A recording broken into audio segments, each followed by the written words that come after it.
Welcome everyone to Conversations for Peace. I'm Marcy Neumann, your Heart Shift coach, and I have with me today Lisa Warner. Hello, Lisa. Good morning. Hello, everyone. Good evening, wherever you are listening. And whenever you're watching this, right? Exactly. Yeah, we have such an important aspect of our conversation to discuss today. Yesterday in my recording, I was talking about how everything is a choice, and that includes peace. And why it's so significant that we exercise that choice is that there are constantly energies being offered up to us that we choose whether to feed or not to feed. And the feeding of those energies determines our every single experience. This unrest that we have around us today is one that is constantly vying for our attention in some way. Different energies popping up, and if they're active within us, they get triggered and automatically our attention goes there. The moment our attention goes in a direction, our energy flows and it increases that energy so much so that the longer we stay there, the more powerful that energy becomes within us, until that is often predominantly the energy that we are projecting out.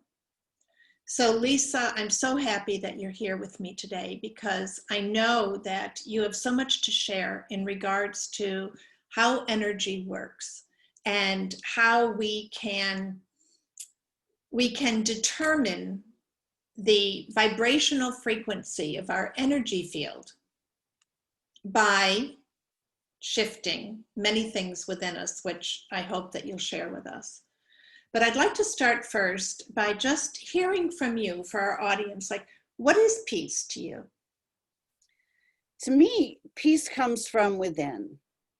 To me, I was able to finally find peace for myself when I really connected to the inner being. We are not these physical bodies. We are not just these personalities. We are source itself embodied in these physical bodies. And when we flip our attention from the physical external reality to source within, we start looking through a different set of eyes. Instead of looking through our physical eyes, we start looking through that third eye, that internal eye, and we start to view ourselves as more than just these physical bodies. And there's great peace when we realize that we are source itself. So you bring up an interesting point about having this inner eye.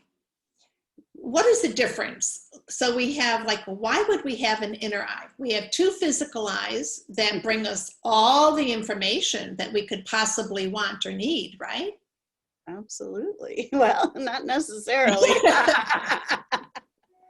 We have these as source.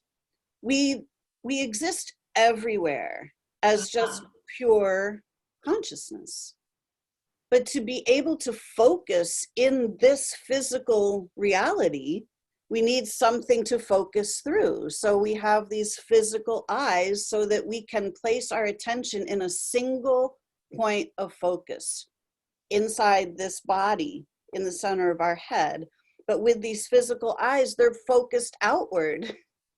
So everything we look at, we are looking at the external reality, and we believe that that external reality pre-exists. But what's happening is we're flowing our energy through these eyes and then projecting our energy into this hologram. And then that energy gets reflected back. So what we're looking at really isn't as real as we thought it was. It's the projection, it's the movie. And we end up when we're so focused in the physical eyes, we are watching the movie and we get so caught up in the movie that we forget that it's a movie and that we actually can change the movie at any time by changing our focus. So what I'm hearing you say then is that if we are relying only on our physical eyes, that what happens is we interpret that as all the truth that there is. And we believe then that what we're seeing is reality. But what you're suggesting is that with this inner eye, that we can actually see the real truth. So what would be the difference between what we're seeing with those three eyes, that one set and the one inner eye? Like, how do we know the difference? Well, for one thing, we are unlimited beings. We are infinite. We are infinity itself. And we are here exploring ourselves as the opposite of who we are. We are exploring ourselves as finite. And when we're looking through these eyes, we're looking at limitations. We are looking at, well, I can't be here and over there at the same time. I can't be here in my house and at your house at the same time. I'm over here, you're over there. We're looking at separation. We're looking at limitation. I don't have this. I would like that, but I don't have it.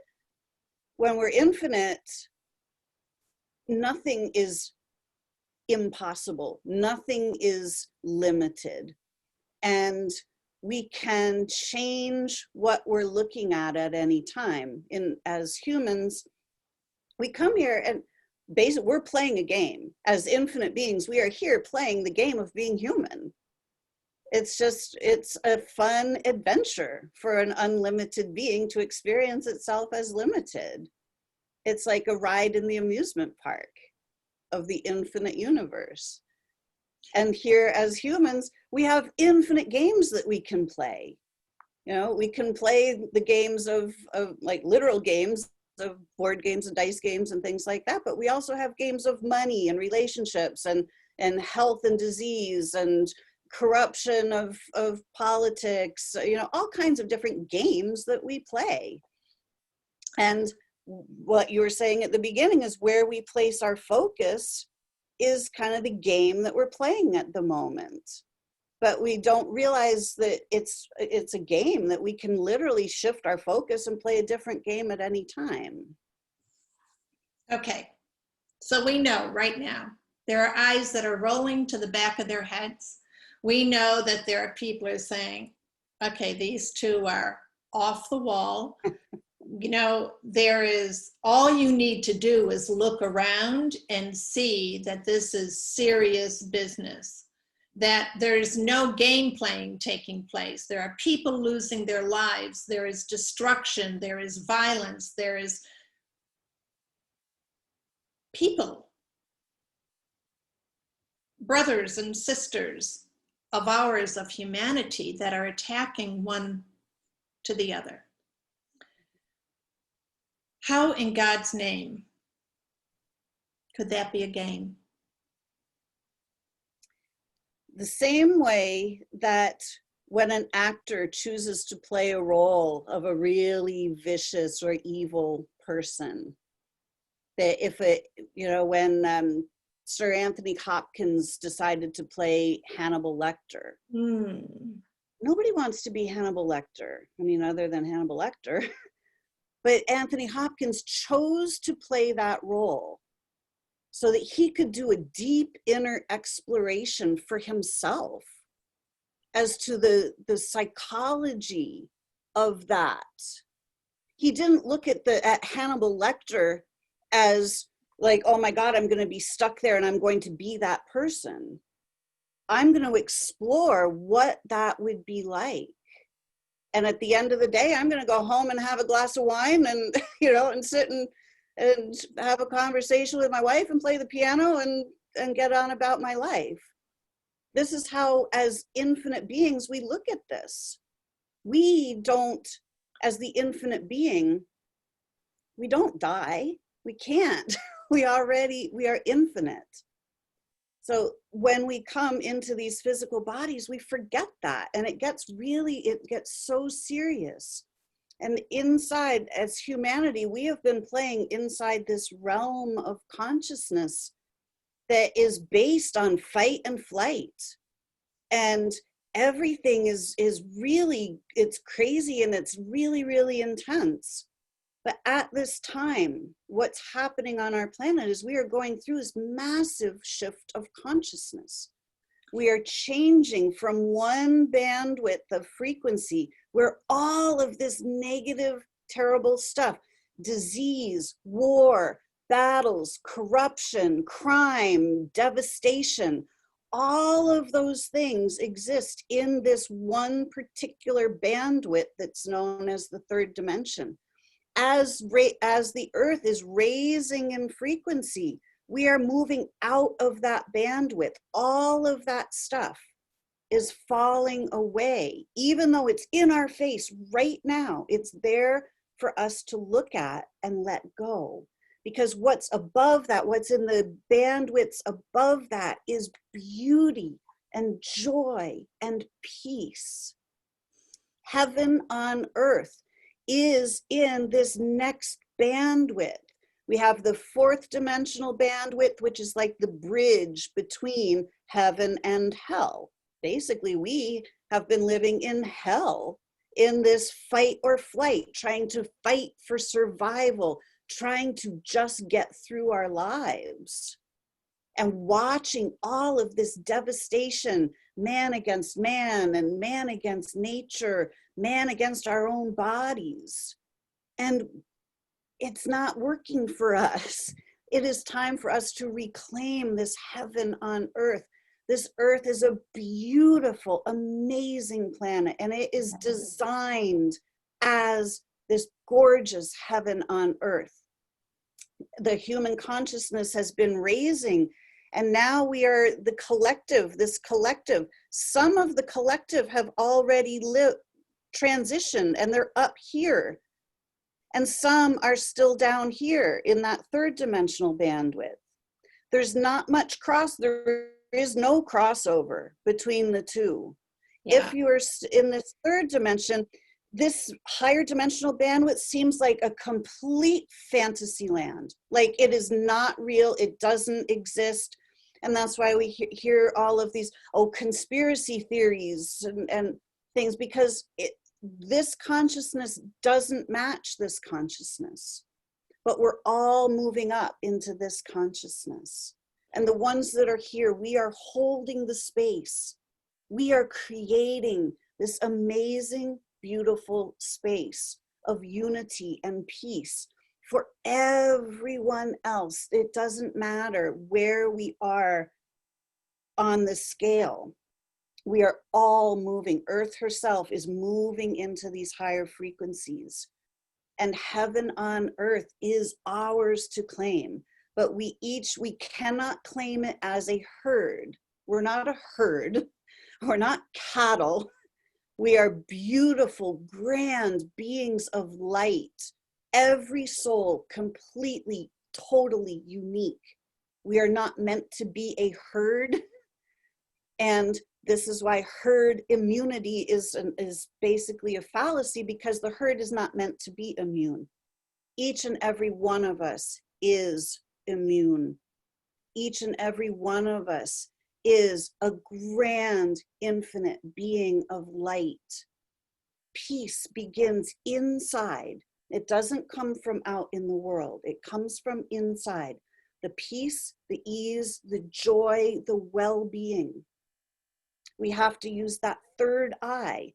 Instead of using the physical eyes to look out and try to find peace and well-being in the world, it's basically like turning the eyeballs around, using this third eye, activating your inner view screen. The entire universe, Y-O-U-niverse, the universe is inside. And we have to pay attention to the non-physical. We take non-physical, filter it through our bodies, and it projects out and it becomes our physical reality. This is how this hologram works. So when we focus on the non-physical, infinite well-being that we are by nature, we are creators. And when we focus on the peace and the ease and the joy and the infinity that is within, and then we embody that, that's what gets projected out, and that's what then gets reflected back in this beautiful hologram.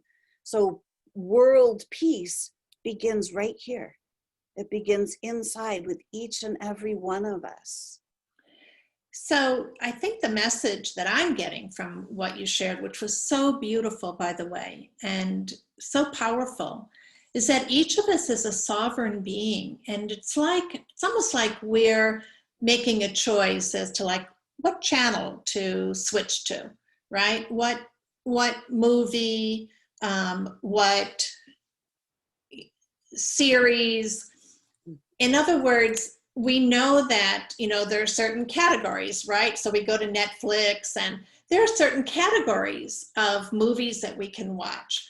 We can watch a comedy, we can watch a romantic comedy or just a romantic movie, or we can watch something more, violent. We can watch many different kinds, or a documentary even.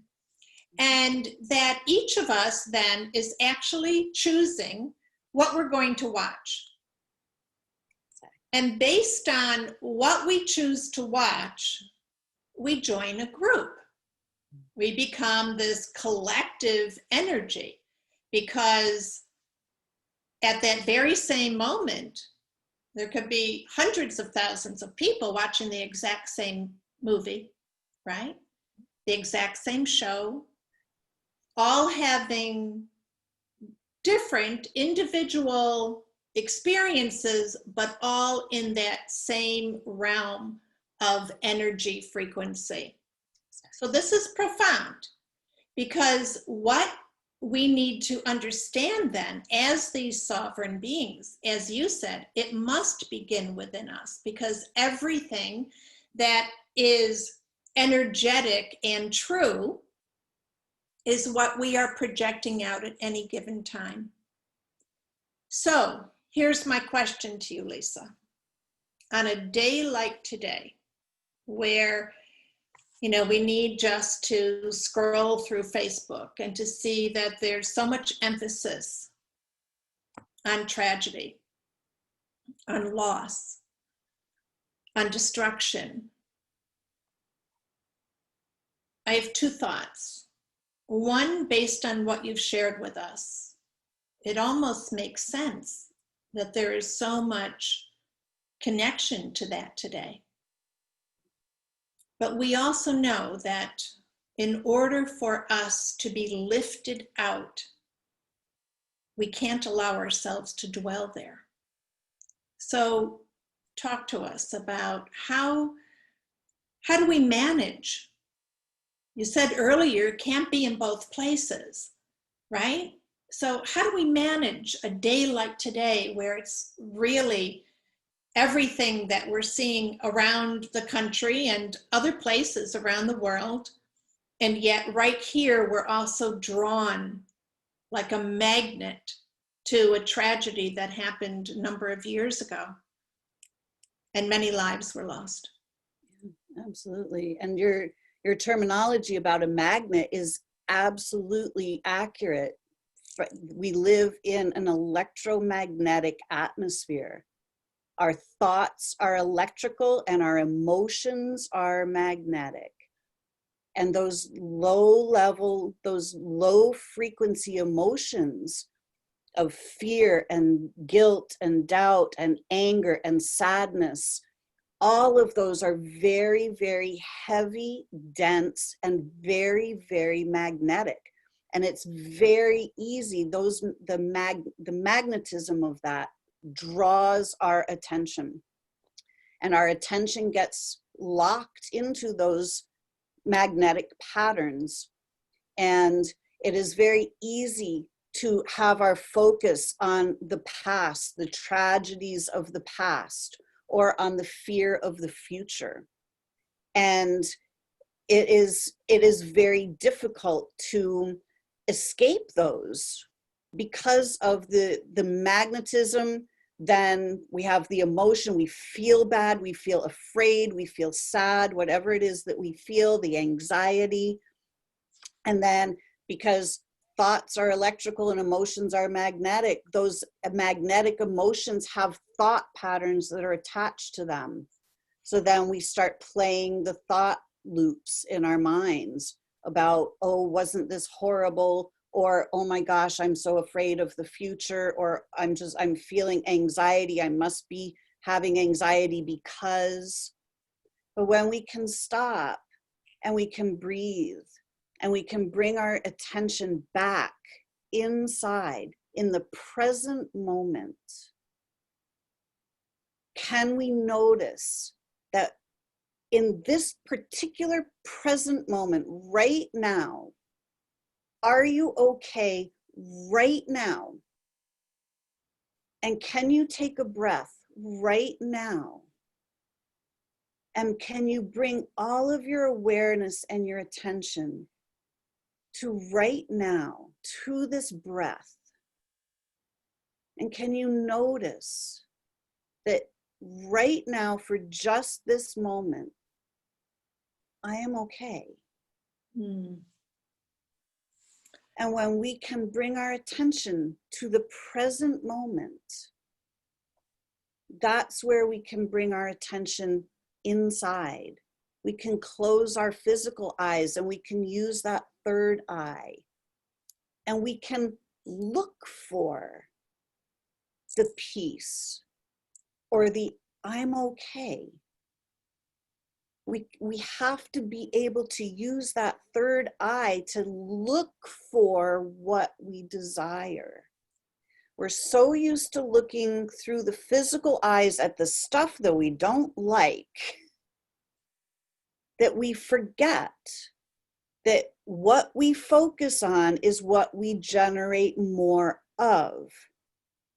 So when we can use that third eye, closing the physical eyes, allowing the physical reality to just kind of fade into the background. It doesn't go anywhere, but using that third eye, we can choose our focus.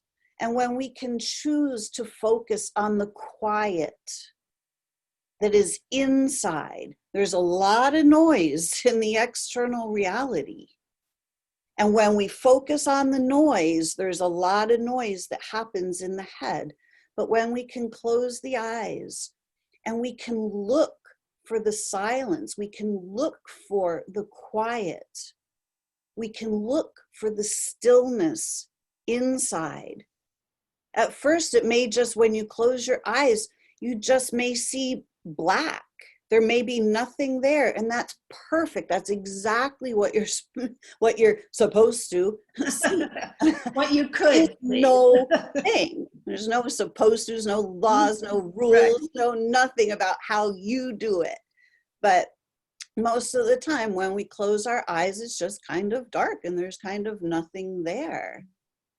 But when we start to look, everything comes from the no thing. We generate the light within. I share this visual with my clients. Mm. And this visual represents our own light, the light that comes from our heart.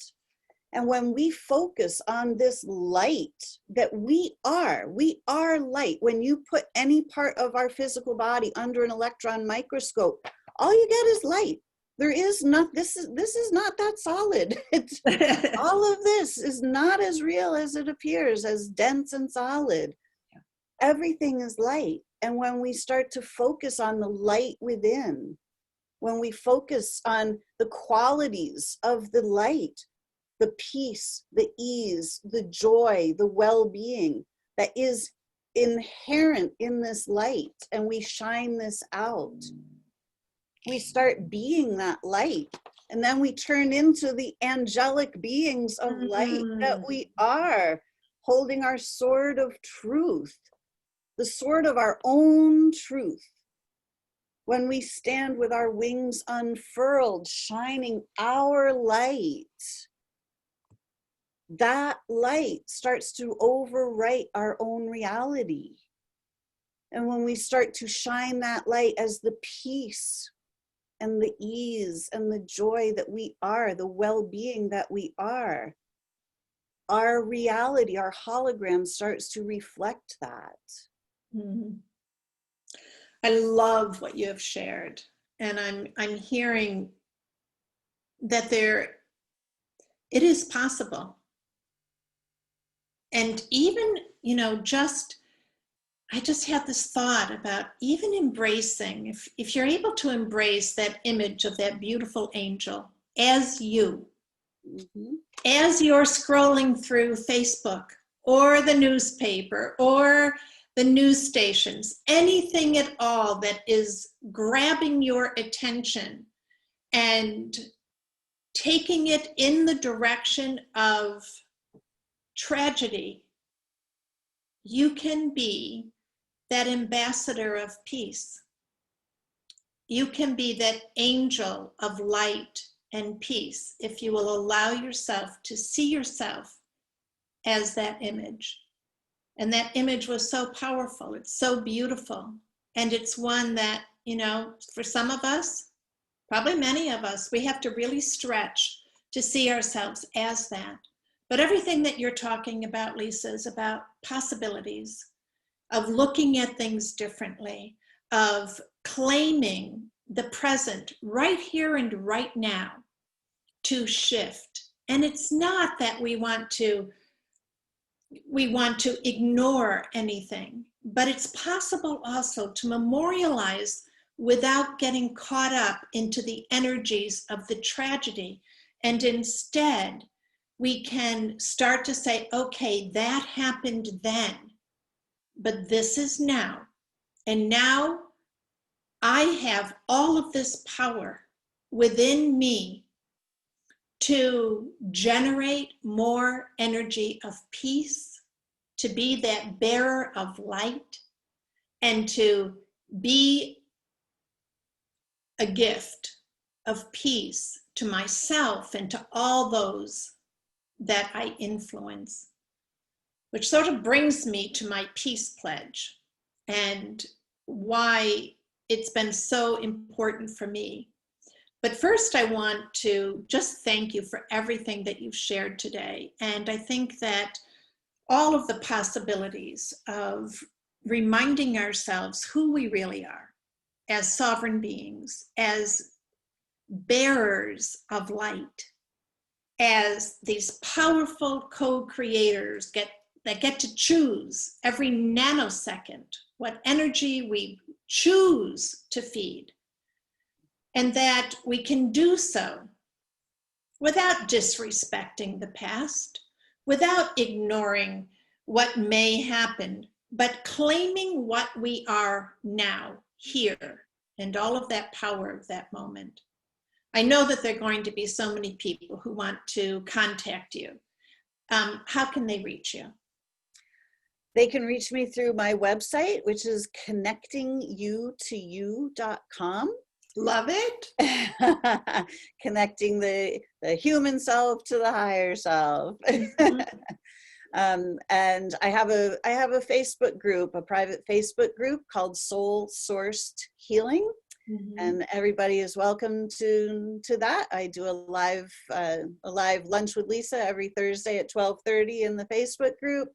I have a YouTube channel called The Simplicity of Self-Healing with Lisa Warner. I have my book called The Simplicity of Self-Healing, which is available on Amazon.com. How fantastic. I loved having you here today and everything that you shared. And I thank you so much for all that you're doing in the world and for being such an incredible, powerful ambassador for peace. And so, everyone, I am inviting you to join me in making this peace pledge. As I said, I've done every day and will continue We are working towards creating more peace so that on September 21st, which is the International Day of Peace, we can show up. We can show up with hearts primed, our energy elevated, and able to actually celebrate peace within us. So, if you haven't yet received your Peace Pledge, please go to heartshiftcoach.com.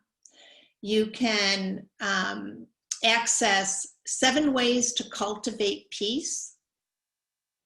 Not always simple, but very direct and worth your attention, focus, and energy. And of course, included is the Peace Pledge, which I'll recite for all of us now.